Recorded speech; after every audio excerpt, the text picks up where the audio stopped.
ৰঙিয়াৰ এজন উদীয়মান যুৱ সমাজকৰ্মী নাম ঋষি লহকৰ। ছাত্ৰ অৱস্থাৰ পৰাই সামাজিক কামৰ লগত জড়িত উদীয়মান যুৱ সমাজকৰ্মী ঋষি লহকৰে বিশেষকৈ ৰঙিয়াৰ কণ কণ ছাত্ৰ ছাত্ৰীসকলক আগুৱাই যোৱাৰ ক্ষেত্ৰত যথেষ্ট উৎসাহিত কৰি আহিছে।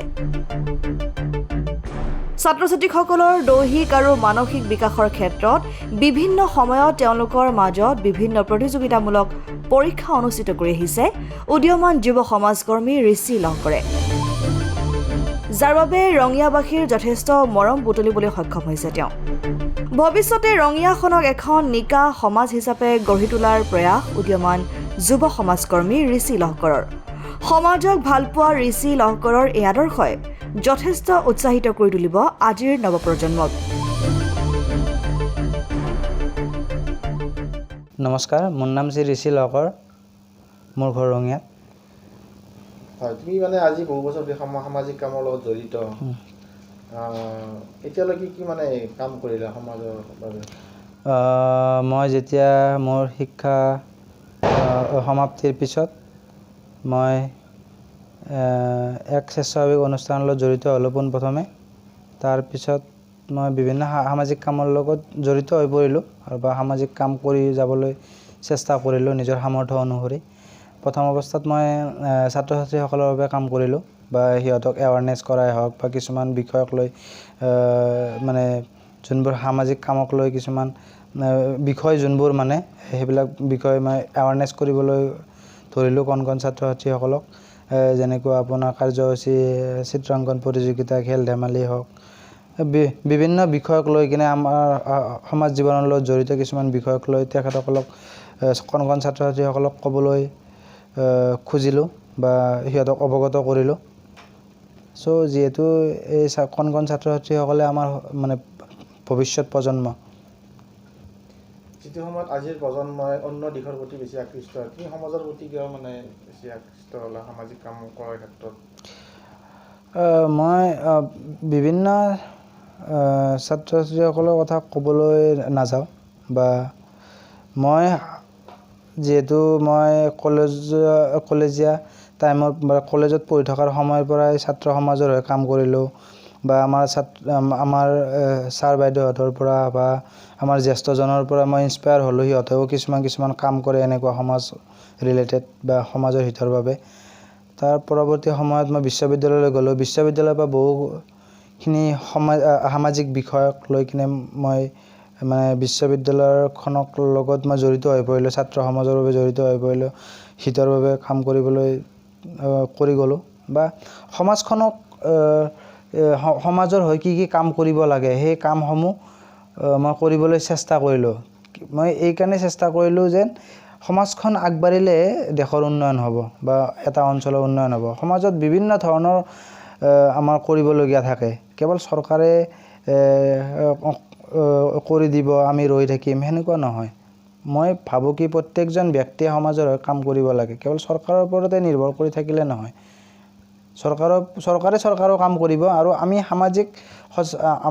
আমি সমাজ সচেতন ব্যক্তি হিচাপে কিছুমান দায়বদ্ধতা থাকিব লাগে সমাজৰ হৈ। সৰু সুৰা নিজৰ সামৰ্থ্য অনুসৰি কাম কৰিব পাৰি, যেনেকৈ এটা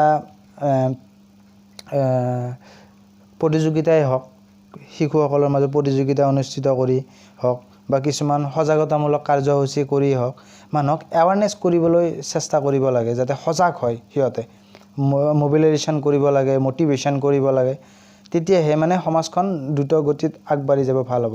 আৰু আজিৰ নৱপ্ৰজন্মই লৈ মই এটাই আহ্বান জনাম, আজিৰ নৱপ্ৰজন্মই সজাগতামূলক কিছুমান কাৰ্যসূচী ৰূপায়ণ কৰিব লাগে, যাতে আমাৰ কণ কণ ছাত্ৰ ছাত্ৰীসকল আগবাঢ়ি যাব পাৰে, শৈক্ষিক ভৱিষ্যতটো ভাল হ'ব পাৰে।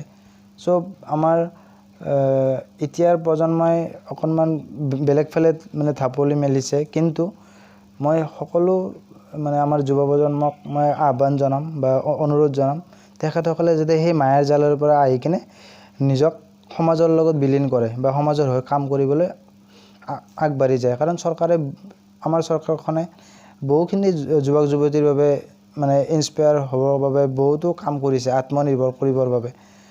আজি যুৱ প্ৰজন্মৰ বাবে লোন দিছে হওক, বা বহুতো মানে আঁচনি লৈছে, আমি সেই আঁচনিবোৰৰ কাৰণে আমি নিজকে যোগ্য হিচাপে সেই কৰিব লাগিব, সেই আঁচনিবোৰ গ্ৰহণ কৰিব লাগিব।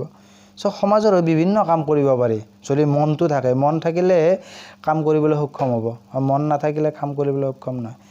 মানে নিজৰ যিখিনি সামৰ্থ্য সেইখিনিৰে কাম কৰিলে ভাল।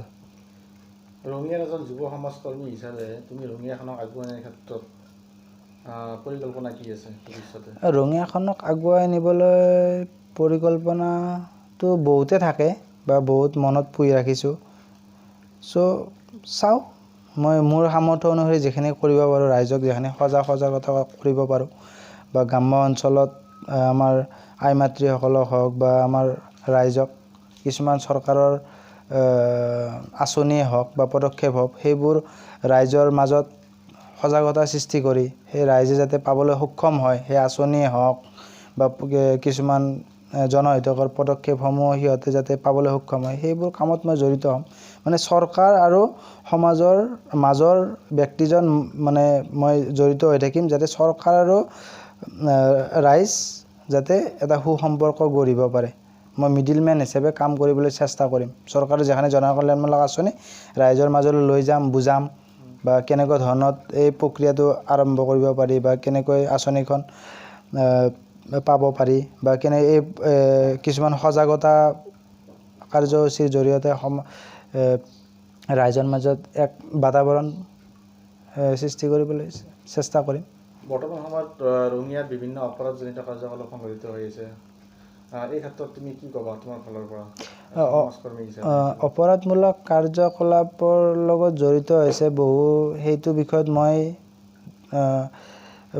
ময়ো শুনিছোঁ, কিন্তু মই এইটোতো মানে প্ৰশাসনৰ কাম হয় বা এই অপৰাধটো নিৰ্মূল কৰা, আৰু মই এজন সমাজৰ এজন সচেতন ব্যক্তি হিচাপে মই মানে এইটোৱে ক'ব বিচাৰিম ৰাইজক, মই সজাগতাৰ জৰিয়তে যাতে সমাজখন সজাগ হয়, সচেতন হয়, সেইটোৱে বাৰ্তা সেই কৰিব পাৰিম। কিন্তু অপৰাধটো নিৰ্মূল কৰাৰ ক্ষেত্ৰত প্ৰশাসনে সেই কৰিব লাগিব, আৰু প্ৰশাসনক মই সহায় সহযোগিতা কৰিম যদি প্ৰশাসনে মোক।